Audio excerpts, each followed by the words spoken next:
Okay, good morning, everybody, and welcome to our talk this morning. Today, our speaker is Dr. Nicole Rossum. She completed her medical degree in 2006 at the University of the Free State.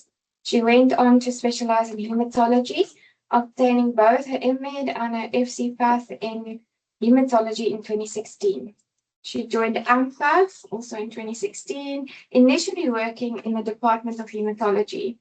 Over the past 3 years, she has transitioned to the genetics department, where she focuses on precision oncology in the diagnosis and management of both solid and hematological neoplasms. Thank you so much. We are privileged to have you. Thank you. Good morning, everybody. Because I work at the Department of Genetics, I always try to choose a topic that is relevant to my work or something that I'm exposed to. And so I chose the topic of sickle cell disease. But I mentioned just a while ago, I think I was a bit naive when I chose this topic and didn't think it through because of this. So sickle cell disease is a wide range of clinical, genetic, and therapeutic considerations with a wealth of knowledge. And given the breadth of the topic, this presentation only covers selected key aspects. And it does aspects very superficially and does not aim to provide a comprehensive overview. And thus, this is my major disclaimer going forward with this presentation. So this is our content. We're going to look at the physiology as well as the pathophysiology, looking specifically at sickle cell disease, the molecular aspects thereof, what sickle cell trait is versus disease, the pathogenesis, the burden of disease, the various complications, the various treatments, and then lastly, where genetic testing features. So starting with some physiology before we get to the pathophysiology, just a quick reminder, hemoglobin is a tetrameric protein, so it's composed of 4 globin chains, and 2 are alpha and 2 are non-alpha. And as you can see at the bottom, the non-alpha ones can be beta, gamma, or delta. And depending on that combination, you have different hemoglobin types. And they are relevant during various stages of development with various hemoglobins featuring to help you navigate from intrautero to afterbirth. So as soon as or post-birth, the switch occurs, and then your hemoglobin, which was previously constituted mainly of hemoglobin F, goes over to hemoglobin A, which is then 90 to 95% of circulating hemoglobin, with a small proportion of hemoglobin F remaining, and 2 to 3% of hemoglobin A2.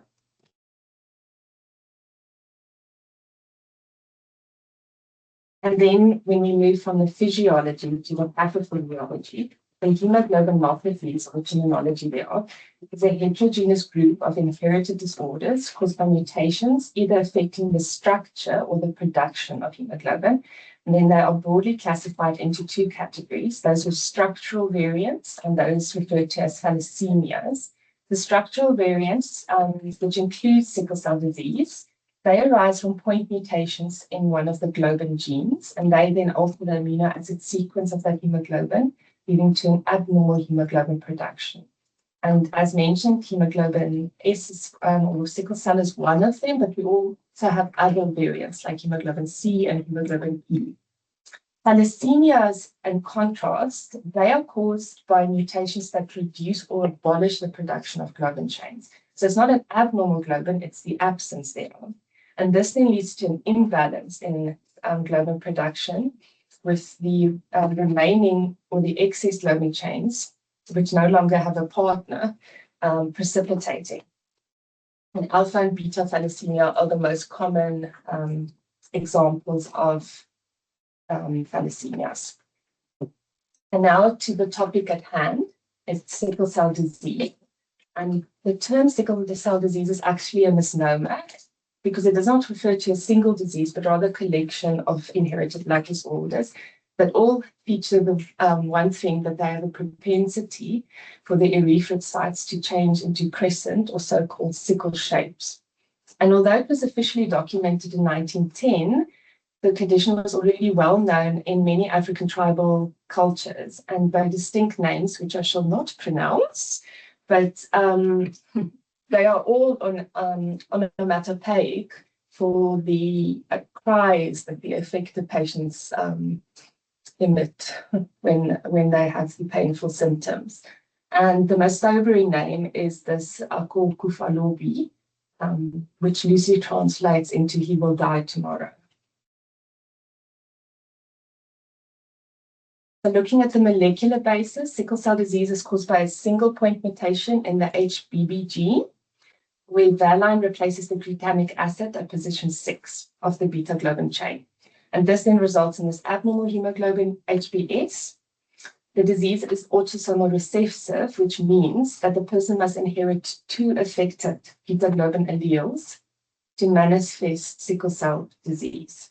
So this then either means the patient needs to be homozygous, inheriting 2 HbS mutations, or the HbS mutation needs to be inherited alongside with the other beta globin variant, which is then referred to as compound heterozygous. And the beta globin variant can be anything, but for instance, beta thalassemia, HBC, HBE, etc. Interestingly, the mutation is thought to have arisen more than 7,000 years ago. And it has persisted in the population because individuals carrying only one of the copies, which is referred to as sickle cell trait, have a partial protection against severe malaria, providing a survival advantage in malaria endemic regions. As a result, sickle cell disease and sickle cell trait are most prevalent in sub-Saharan Africa, the Mediterranean, the Middle East, and in India. But because of historical events such as transatlantic slave trade combined with modern migration, it has spread globally, making sickle cell disease a worldwide public health concern.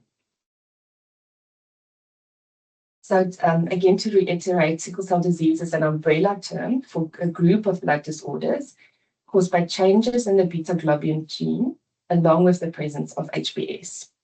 And it comes in, it presents with several challenges, such as chronic anemia, painful episodes caused by blocked vessels, inflammation that never really goes away, and progressive organ damage, all of which contributes to a very reduced life expectancy.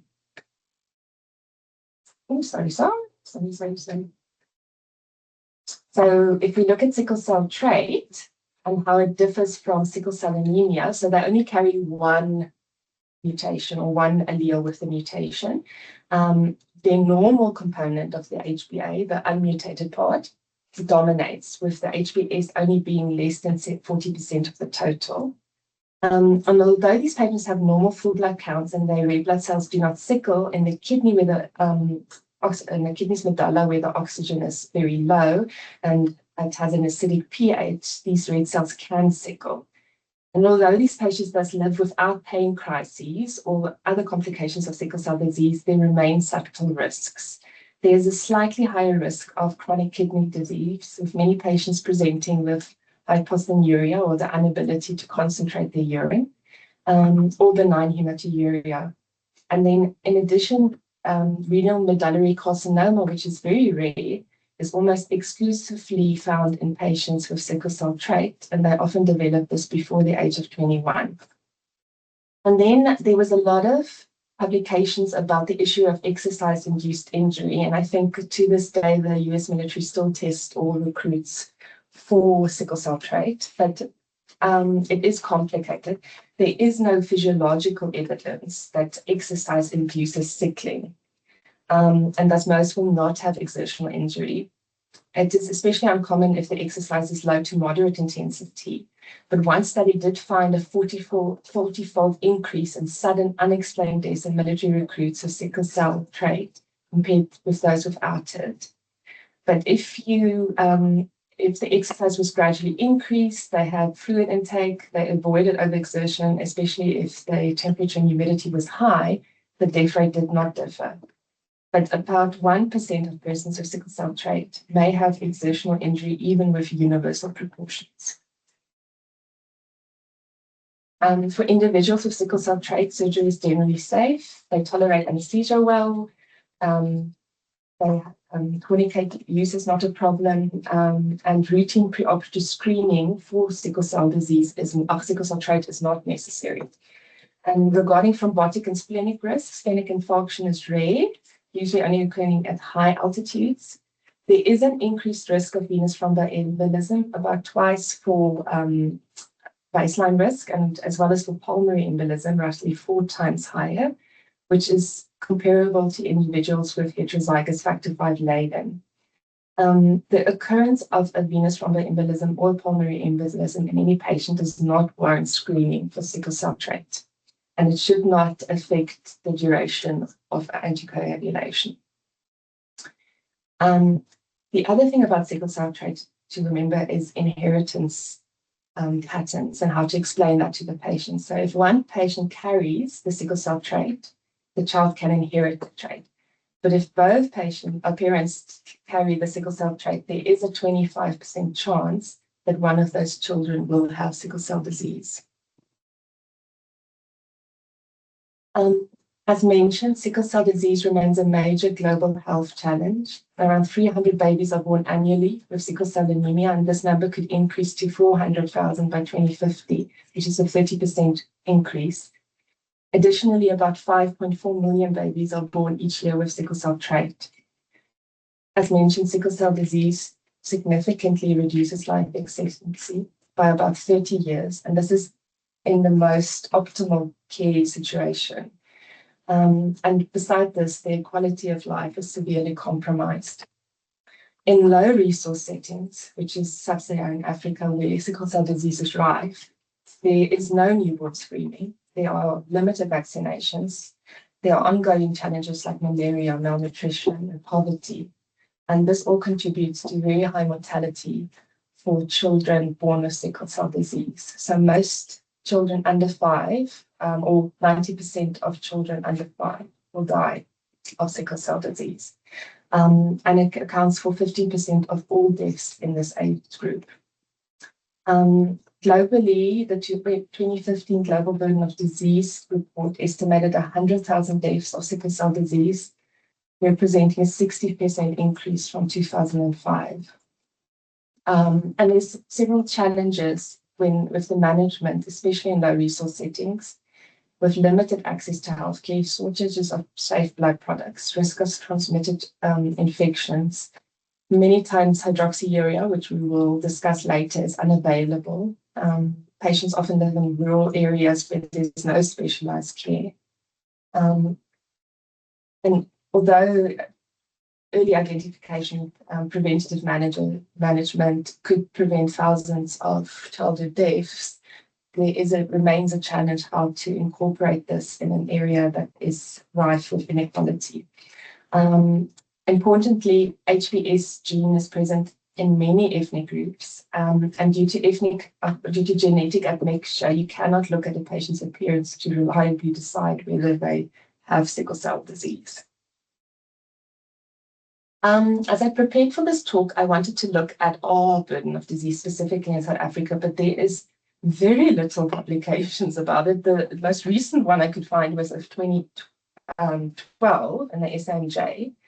And they estimated that the annual frequency of sickle cell disease could rise by 300 to 400% per decade.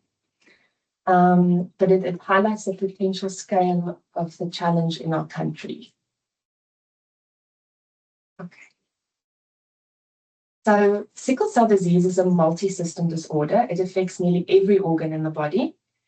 At the core, the pathology begins when the hemoglobin S, or HbS, polymerizes inside red blood cells, and this happens under low oxygen conditions. And this polymerization causes the red cell to become very rigid. It adopts a sickle shape, and it loses its normal flexibility. And the repeated cycles of sickling and unsickling gradually damage the red blood cell, leading to both intravascular and extravascular hemolysis with consequent chronic anemia. About 30% of the hemolysis occurs intravascularly, and this then sets off the cascade of events, causing the symptomology and the pathophysiology. So these patients get microvascular occlusions. They get abnormal erythrocyte volume. They have reduced nitric oxide availability because this is scavenged by the free heme. They've got ischemia, reperfusion injury, inflammation, and oxidative stress. They've got endothelial injury. Their leukocytes and their platelets are activated. And these interactions are central to microvascular obstruction and vaso-occlusion, which drives the acute complications of sickle cell disease, most notably the pain crises, the acute chest syndromes, and the ischemic organ injuries. And then vaso-occlusion is also important for avascular necrosis. The other effect is hemolysis related to endothelial and dysfunction. And this dysfunction then underlies stroke, pulmonary hypertension, priapism, as well as chronic leg ulcers.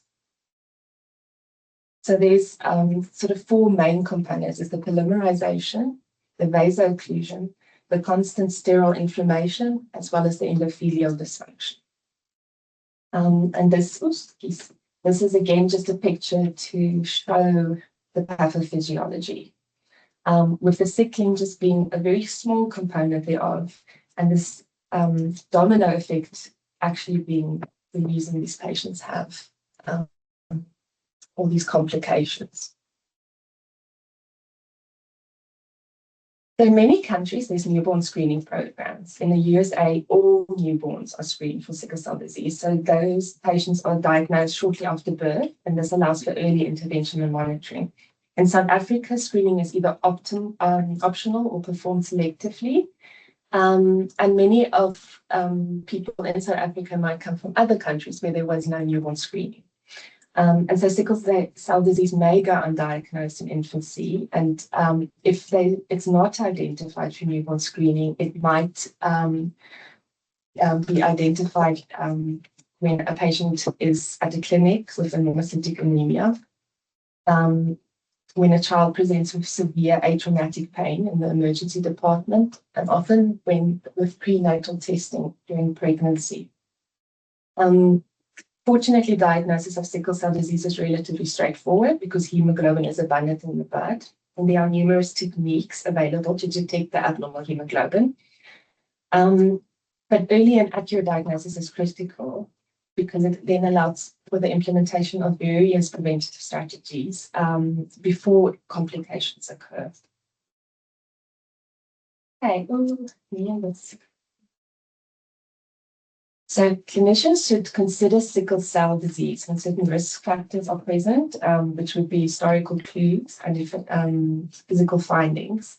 So you need to take a careful maternal and paternal family history.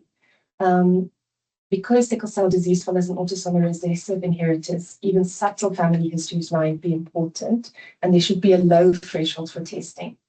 So the American College of Obstetricians and Gynecologists actually recommend testing all individuals that are pregnant for sickle cell disease, especially patients of African, Southeast Asian, Mediterranean ancestry, because of viable in our setting. It should be very vigilant when adults or children have immigrated from other countries without comprehensive newborn screening. And then certain clinical red flags should raise suspicion.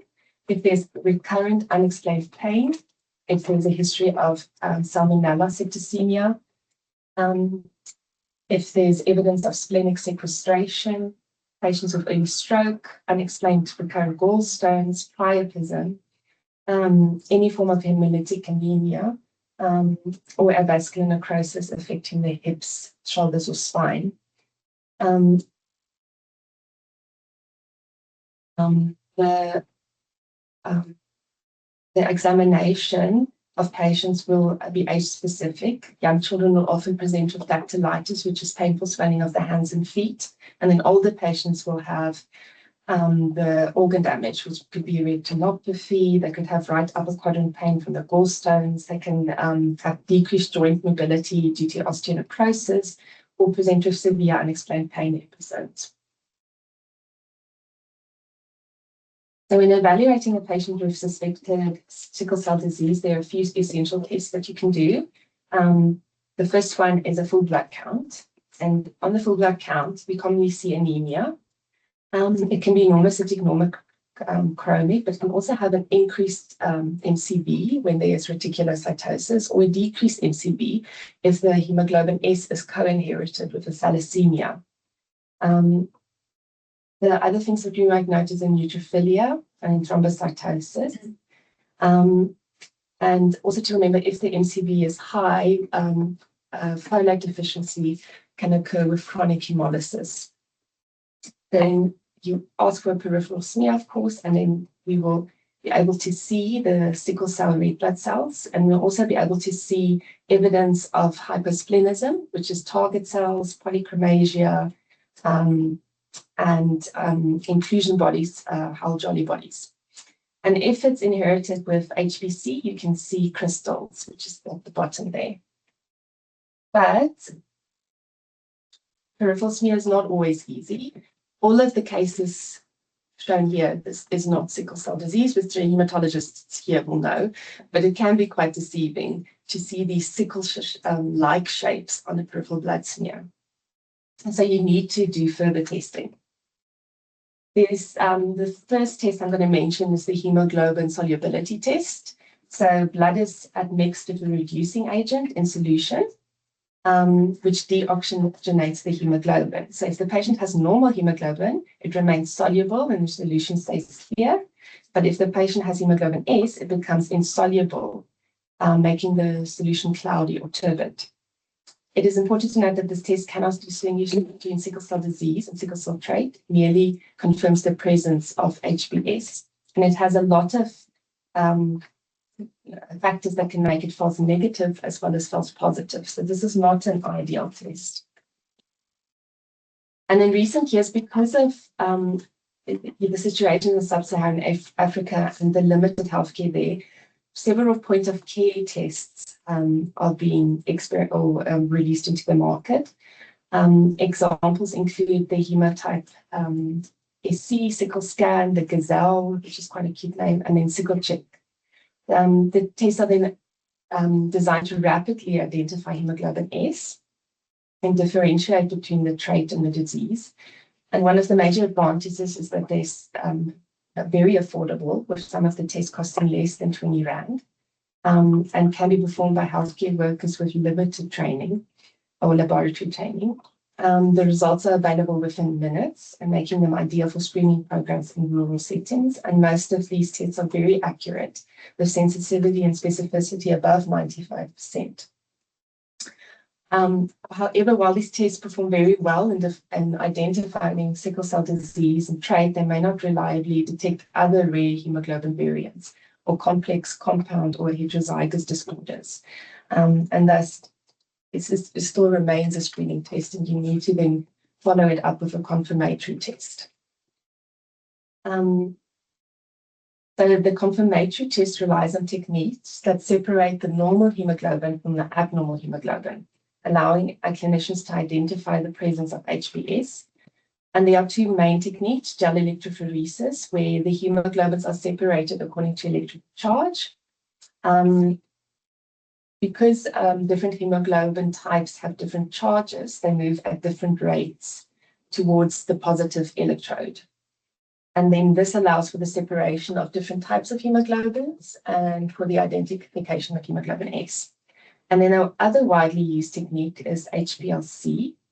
And this also separates hemoglobin. And the way it does that, it has a stationary phase and a mobile phase.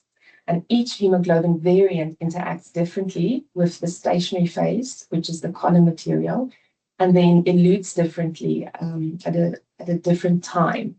So, and that is then the mobile phase. And so you have this plot over time to see which hemoglobin is released at what time frame. And this allows you then to detect the abnormal hemoglobin. And what's nice about HPLC is the area under the curve, or the peak, allows you to quantify the hemoglobin, which is important for treatment monitoring, might be important, with hydroxyurea or transfusions, etc. where you need to know what is the component of your HBS. Okay, so now we're going to get to the complications, which is quite a lot.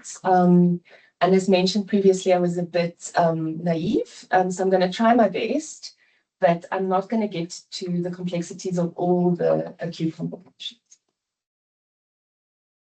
Sickle cell disease can lead to several acute complications, primarily because of vaso-occlusion, infection, worsening anemia, and tissue infarction.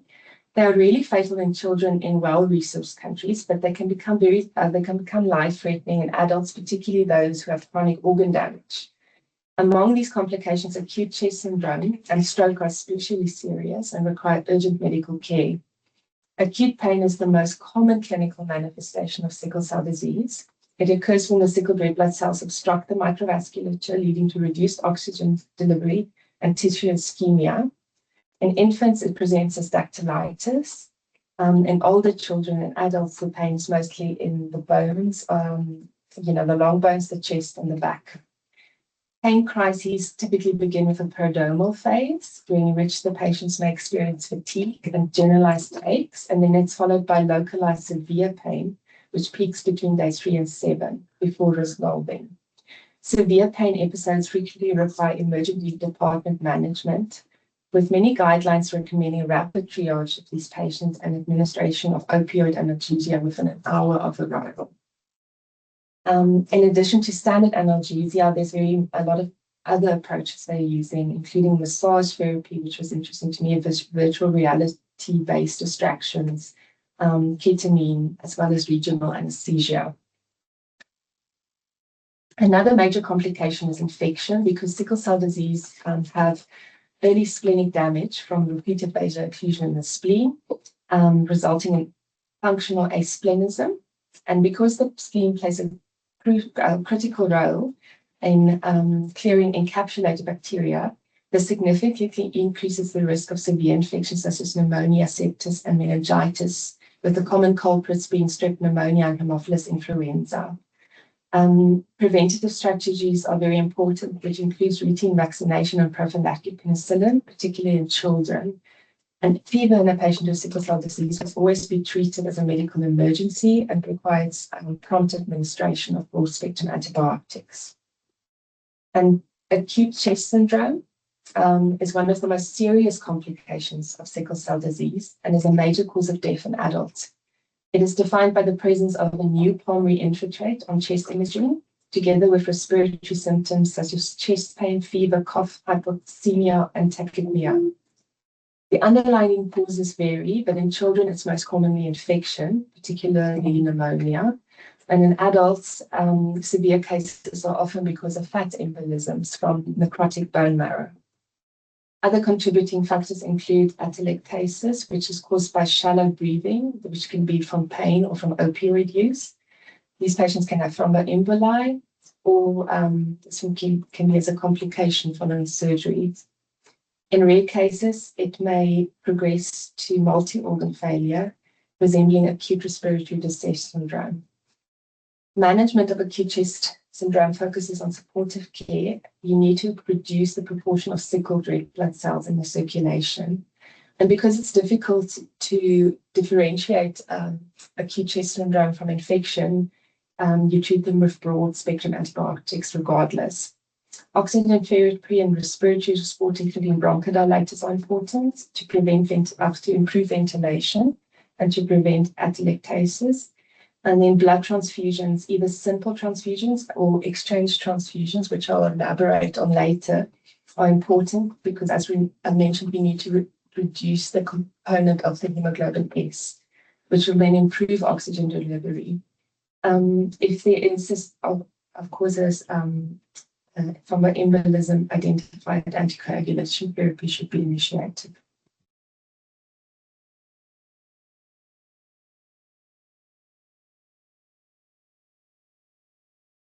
Okay. Acute worsening anemia is defined as a sudden drop in hemoglobin of 2 grams per deciliter or more from a patient's baseline level.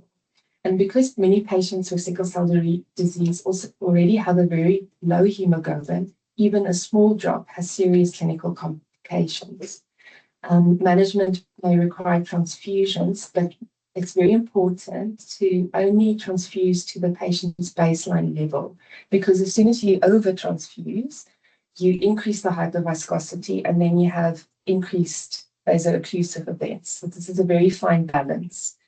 One of the most common causes of acute anemia in children is splenic sequestration, where all the red blood cells become trapped in the spleen, leading to rapid splenic enlargement and a sudden drop in hemoglobin.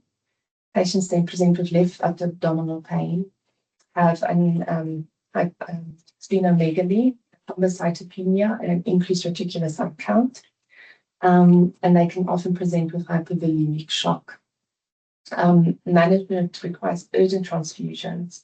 And if these episodes are recurrent, which they often are, the spleen needs to be removed. Another important cause is an aplastic crisis, which occurs when the red blood cell production in the bone marrow is temporarily suppressed. So remember, these patients are at a very precarious balance where the reticulocyte count is up the whole time to help them compensate for the hemolysis. So as soon as that production is stopped, the hemoglobin drops rapidly, which is sometimes seen in parvovirus infection, but might be from other viral infections. These patients then develop severe anemia. The reticulocyte count will be low, which is unusual in sickle cell disease. And then, of course, transfusion is the treatment of choice until the bone marrow recovers. Other causes of an acute anemia are hemolytic transfusion reactions, and hyperproliferative anemia due to kidney disease, which may require EPO therapy. Stroke is another serious complication, and the most serious neurological complication in sickle cell disease, and it's the leading cause of ischemic stroke in children. In adults, it's often hemorrhagic stroke. Before introduction of routine screening programs, about 10% of children with either homozygous sickle cell disease or compound heterozygous with thalassemia will experience a stroke. A major advance in the prevention was the use of transcranial Doppler screening, where they measure the cerebral blood flow velocity. And this identifies then children at high risk of stroke. And then they are put on preventative transfusion therapies, which reduces the stroke incident. In children, the reason for stroke is because of sickle cell-related vasculopathy, the endothelial component, which causes narrowing or blockage of the major cerebral arteries. And then management, of course, is urgent intervention with red blood cell exchange transfusion to reduce the proportion of hemoglobin under 30%. And to prevent the recurrence, children are typically placed on chronic transfusion therapy, which is given monthly in order to maintain the low hemoglobin S component. Sorry, this is a very busy slide, but over time, patients with sickle cell disease develop chronic complications because of these repeated episodes of vaso-occlusion, tissue infarction, and hemolysis, and gradually damage multiple organs, which typically can become evident from the third decade of life. The chronic complications are major contributors to morbidity and mortality, and they significantly increase healthcare utilization and reduce the patient's quality of life. Common long-term complications include retinopathy, which can affect their vision, avascular necrosis of the bone, particularly the hips and shoulders, progressive neurological decline, even in the absence of stroke, chronic leg ulcers, recurrent priapisms, which can lead to erectile dysfunction. Also, they can have their kidneys can be affected, often referred to as sickle cell nephropathy, which can begin early in childhood. They say as soon as the chemical pathologist will know, but because they have hypocynuria early in childhood, as soon as the amount of sort of the urine normalizes the chemical components thereof, that's already a sign that it's progressing. And this can then eventually result in end-stage renal disease. Cardiopulmonary complications are also common, and they account for 45% of deaths in adults with sickle cell disease. They include pulmonary hypertension, diastolic cardiac dysfunction, and increased tricuspid regurgitation, which is often used as a marker or increased mortality risk. In addition, they have hepatobiliary complications, which include gallstones from the chronic hemolysis, and they've got iron overload from repeated transfusions. Overall, these chronic complications highlight that sickle cell disease is a progressive multi-system disorder and requires lifelong monitoring and management. I put this for the physicians looking at this just to show this was published recently, just a few days ago in Blood, and showed the stress associated with treating sickle cell disease for the physicians. So for nearly 2 decades, hydroxyurea was the only FDA-approved therapy for adults and children with sickle cell disease. And then in 2 to 3 years, 2017, 2019, 3 new drugs were introduced. And they were approved for older children and adults, providing additional options for disease management. But starting with hydroxyurea, it works by inhibiting ribonucleic reductase, which in turn induces fetal hemoglobin production. And fetal hemoglobin is much more stable, and so is protective in sickle cell disease. It prevents polymerization of the hemoglobin S. It reduces red cell rigidity and hemolysis, and it improves the anemia. But hydroxyurea also has additional benefits. It increases nitric oxide, which is scavenged. It helps to dilate the blood vessels, and it reduces red cell adhesion and lowers the inflammatory component, the leukocyte, which all contribute to the vaso-occlusion. It remains first-line therapy for children and adults. Its benefits include that the patients have fewer pain crises, they've reduced acute chest syndromes, they have improved survival. In adults, the treatment is initiated if the patients experience 3 or more moderate to severe pain episodes per year, or have pain that interferes with their daily activities, have a history of severe or recurrent acute chest syndrome, or severe symptomatic chronic anemia. But unfortunately, despite its proven benefits, uptake remains suboptimal, and studies show that only 28% of eligible children are prescribed hydroxyurea. Only 23% of adults with more than 3 pain crises fill their prescription. And the barriers or the thoughts behind why this is because there's limited clinical expertise from the clinician. But there's also a historical mistrust among patients who have been underserved or marginalized. And remember, as recent as 1970, in America, patients with sickle cell disease, female patients, were sterilized without their knowledge. So these patients, I think, have this emotional component to their treatment and do not trust healthcare. Current guidelines recommend to start hydroxyurea from 9 months of age in children, even if they are asymptomatic. Some patients and clinicians are often concerned about the potential long-term effects of hydroxyurea, including fertility issues and carcinogenic risk, but there's limited evidence to support the safety concerns. The newer drugs, we'll start with the black sheep. Voxelotor was developed to stabilize the oxygenated state of hemoglobin and promotes hemoglobin S to bind to oxygen and then reduces the polymerization, which then in turn decreases the hemolysis and improves the anemia. In a randomized controlled trial, 198 patients aged between 12 and 65 with severe or symptomatic anemia received voxelotor, and it increased their hemoglobin by 1 gram per deciliter in 51% of patients, which is quite significant. However, subsequent studies reported higher rates of vaso-occlusive crises in patients receiving this medication. And additionally, other trials observed a higher number of deaths in the voxelotor groups. And due to these safety concerns, it was abruptly withdrawn from the market in 2024.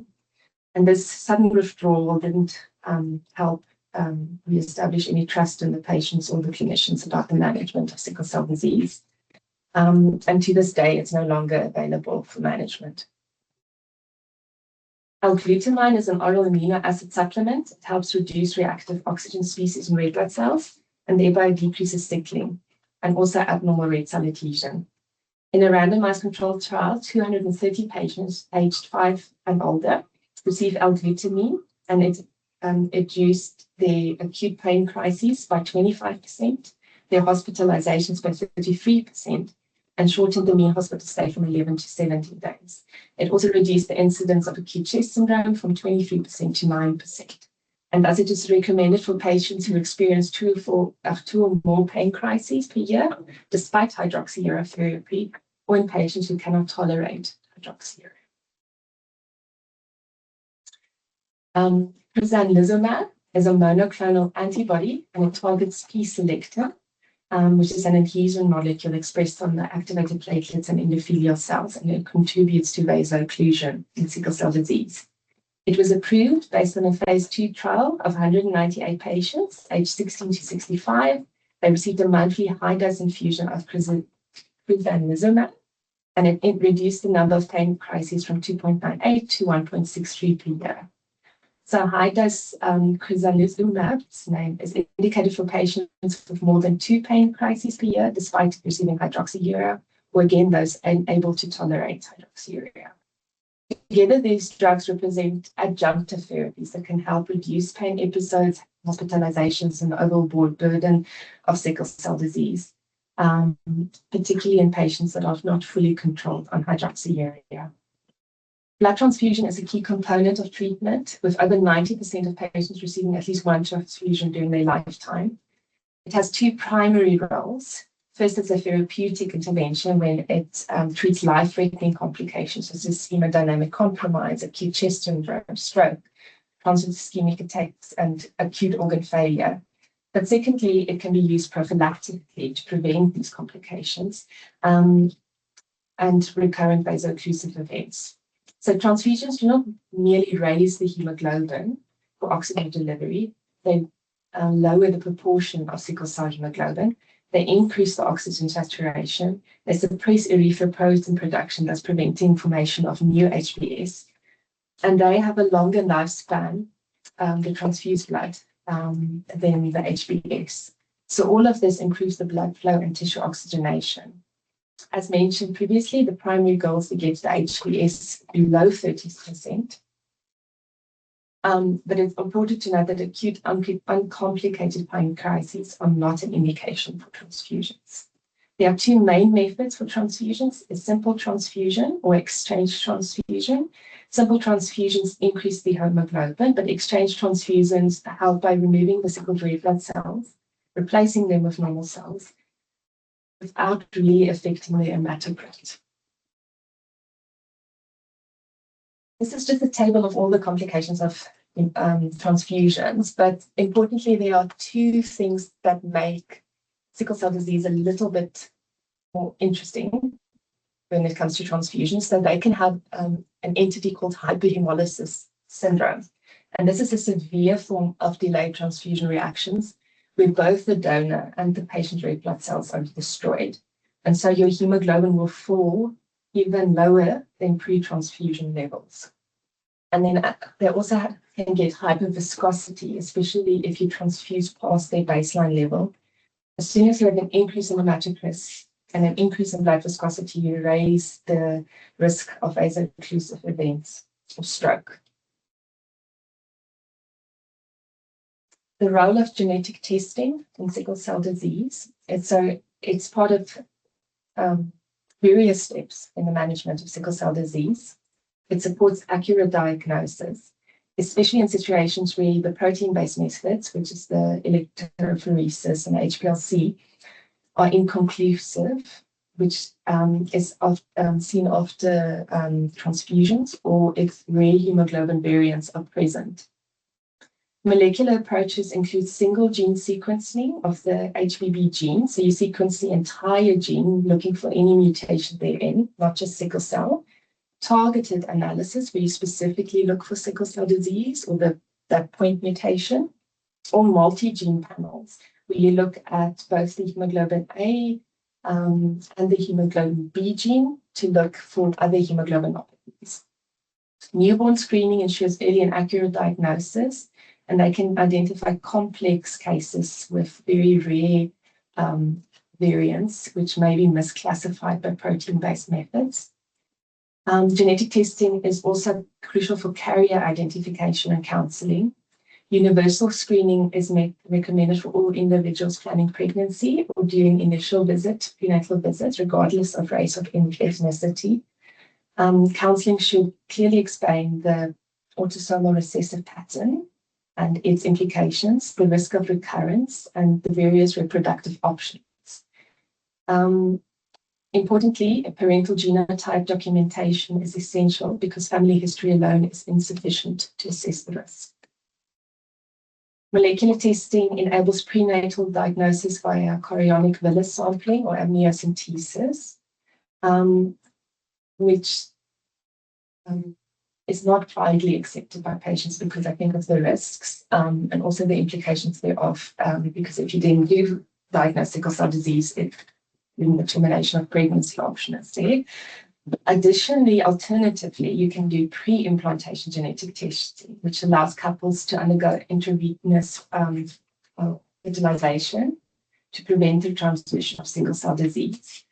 And then, quite soberingly, it can be combined with HLA typing. So then you have the option of having a child not affected by sickle cell disease who matches the HLA of your child already born with sickle cell disease, so that that child can receive a transplant.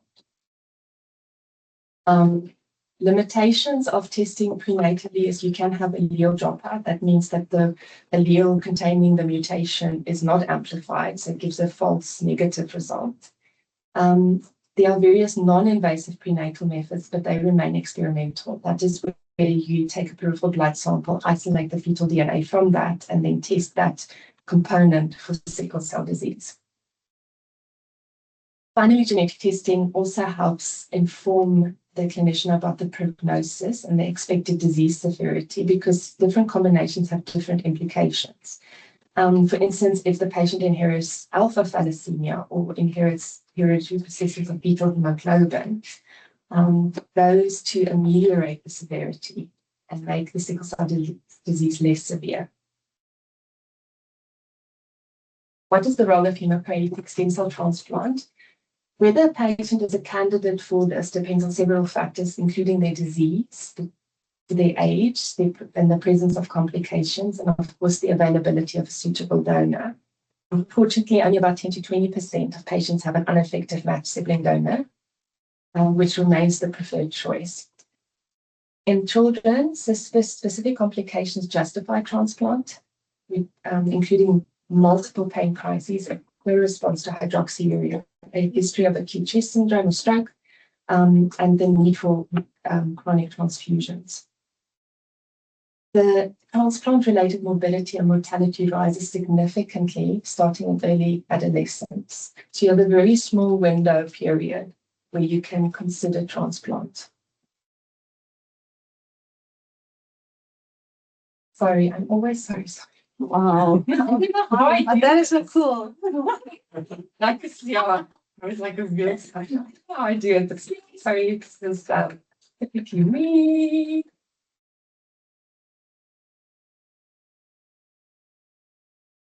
Gene therapy. So this is a rapidly advancing field. In 2023, the FDA approved 2 gene therapies for patients aged 12 years and older who have severe disease and recurrent vaso-occlusive events. Because sickle cell disease is a monogenic disorder, so it's one mutation, it's an ideal candidate for gene therapy. Current approaches fall into 3 main categories. Either you can add the gene, which that's missing, or the functional gene. You can correct it, or you can edit other components of hemoglobin, such as increasing the hemoglobin F by targeting various regulators thereof. Short-term outcomes of these therapies are very encouraging. There's a dramatic reduction in pain crises and the need for transfusions. Low-level hemolysis persists, but it's typically not clinically significant. But we don't know the safety and durability long-term yet. So the key concerns include insertional mutagenesis, where the integration of exogenous DNA may disrupt the host genes. There have been unexplained cytopenias described, and then patients often have to receive minor ablative conditioning prior to the new altered stem cell with the gene improvement is introduced into their system. So there are two FDA-approved therapies. I'm not going to say their name. It's very difficult for me. Lyfgenia, Castor-B. The one uses the CRISPR technology, which disrupts one of the BCL11-8 enhancers, thereby increasing fetal hemoglobin production. The CRISPR technology was developed by two females, I think, independently, and they won the Nobel Prize in 2020 for this technology. And the other drug that's FDA approved uses a virus to introduce a modified hemoglobin that does not sickle. While these therapies offer hope, there's still a lot of challenges. It's very costly. Not all patients are eligible. And whether the patient will accept this treatment, and then the potential of genotoxicity. So in summary, sickle cell disease continues to pose persistent clinical, social, and health system challenges. These patients face recurrent vaso-occlusive crises, which are acute chest syndrome, strokes, chronic pain, progressive multi-organ damage, and reduced life expectancy. These challenges are compounded by social and systemic barriers because many of these patients live in low or middle income countries and have limited access to comprehensive care, and often miss the benefits of universal screening programs. Therapeutically, disease-modifying therapies remain the cornerstone of management, with hydroxyurea being the mainstay, with the two new drugs, glutamine and crizanlizumab, being approved as adjuncts.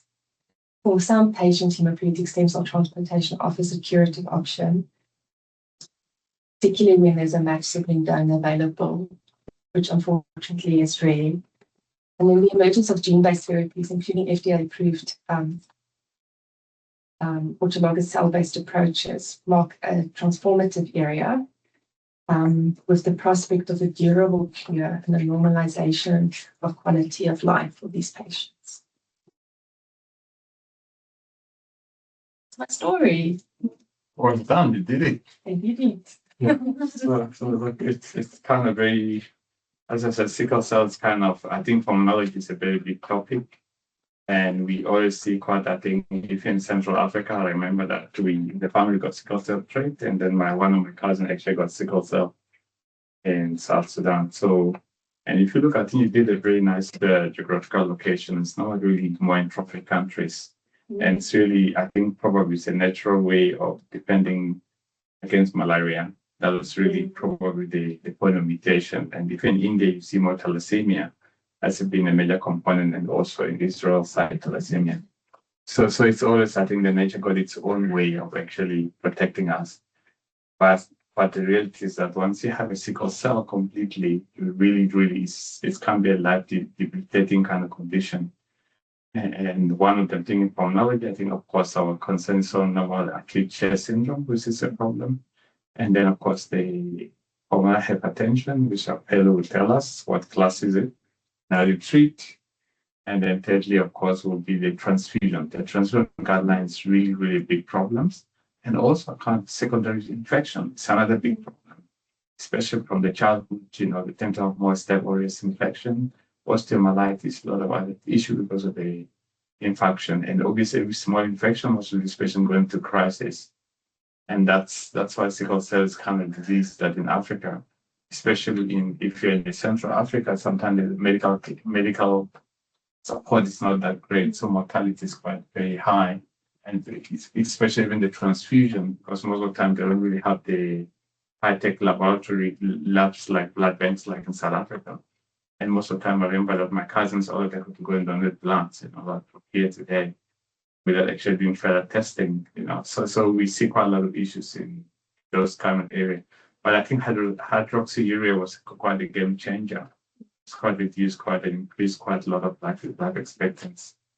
Yeah, so I think you did very well. Good presentation. It's a very big topic, lungs, and to understand it, part of physiologies, oxygen consumptions, and all those is quite very interesting.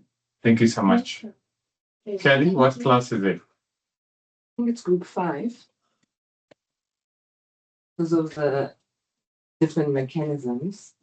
occlusive, hypoxic driven, It's actually class 1, eh? It is, eh? Hemolytics. But it was fine. Yeah, so it's a class 1 common hypertension. Some of these patients actually do respond to what do you call it? PD4 Okay, 4, PD4. And the issue that because they're quite good roles there, again, the nitric oxide play a big part in it actually for treating common hypertension, but also I think it helps with them sickling. I think if you get a treatment, something worth having a look at because it does pop up in pulmonology exams in critical aspect part of it, yeah. So it's class 1, hemolytic. And then you have hemolytic disease, sickle cell thalassemia, and give you class 1. But you're right, sometimes I give you class 5, maybe not, but class maybe class 3 with the lung infection or not. Yeah, I don't know side box, yeah. I think that's probably yeah. But have a look at it. I think to reverse this slide's quite a good summary. Any other good questions? Jan? Just a comment. Yeah. I have been humbled several times. I had a young girl who came in age 3. She was in a crisis, but she was hyperhuman. And she came in extremis basically, and the father was like, and I mean, the family was there. And your age, you've never met this kind of a situation before, and ordered bloods were taking long. We were trying to stabilize her, and I lost her. Yeah, it's Becoming like at the end, you're like, but she was not well. He's like, I know she wasn't well. She had flu symptoms. I ignored it it was it's a disease that actually can be terrible as much as can be good for protecting you against malaria. Yeah, it's interesting enough. Any comments why it's not a major issue in Southern Africa? Because if you look at your map, actually South Africa is not. Yeah, it's yeah. Why anybody comments? Why not South Africa? Maybe we don't know. Are we not in Africa? Any of these patients got died? I think it's more to do with if you look at Southern Africa, South Africa is like quite very cold climate. So the malaria parasite don't survive well, apart from the programs of going up there. That's why South Africa is not really a tropic country. It's so mostly really looking at around this South Sudan, Kenya, Zambia, around those areas, and that goes external to India, the tropic, the equator. So South Africa is not really, the more you go down, it's very cold. The winter malaria parasites don't survive. Yeah. I think probably that's one of the reasons, because remember it's a natural count selection. The universe always protects you against certain kind of, when you're in a certain condition, you develop kind of mechanism against it. Others call it God, but others call universe. But it is, yeah. We're still online. Yeah. Hmm? Yeah, we are online. Yeah.